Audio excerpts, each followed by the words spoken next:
Hello everyone, this is just a little follow-up to the Falcon-9 launch event because since then some news have been released, actually some pretty big news. First of all, starting a little more small, though chronologically right after the Falcon-9 relaunch, SpaceX was able to recover the fairings. So while that's not like main chunk of the rocket, it's still quite a bit of reusability added and quite a bit of money saved. And for the now double historic first stage that first landed on a drone ship 1 year ago and now was the first relaunched first stage, they've announced that it will now basically retire. It will not be launched a third time. They'll do that with another first stage. Uh, it will be given to Cape Canaveral. It will be conserved there. It will probably be on display in some sort of museum or Cape Canaveral Visitors Center. They're not entirely sure yet. And then a few announcements have been made on the Falcon-Heavy. Right after the Falcon-9 relaunch, we still don't have an exact date of the Falcon-Heavy's first test flight, but it's been announced that it will actually be somewhere late summer 2017, so pretty soon.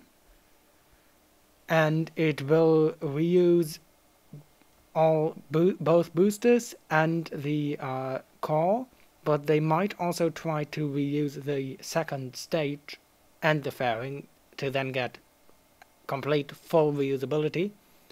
Reusing a second stage is a bit tricky, but basically there's no really huge challenge to it. It's not really there's no great new challenge like landing on a drone ship or anything. The landing will actually probably be on a pad. They'll use smaller landing legs as it's a smaller stage. Of course, weight is much more critical for the second stage, and they'll have to implement some sort of re-entry shielding. So essentially it's a huge challenge for design and weight reduction. So it's really difficult in a quantitative way, but it's not really some great new challenge. It's still really difficult, and they've announced that they're not entirely sure if it will be worth it, but it's definitely worth trying for once, and it may in later for the future innovations on the Falcon-Heavy, it may actually be used. For now it's just a little try.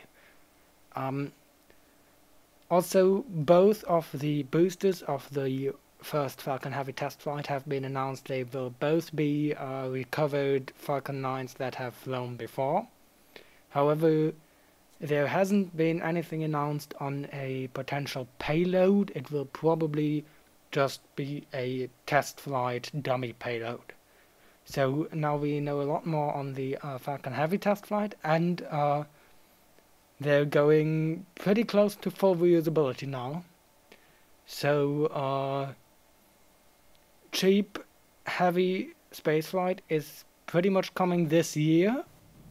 And while there's no big news on the Dragon spacecraft right now, it's pretty well and pretty far developed by now. So a potential Grey Dragon moon mission does get more and more into close sight, and it seems they're really on a good track for all their future plans. I hope this little follow-up was somewhat interesting. I'm always open for questions, and thanks for watching.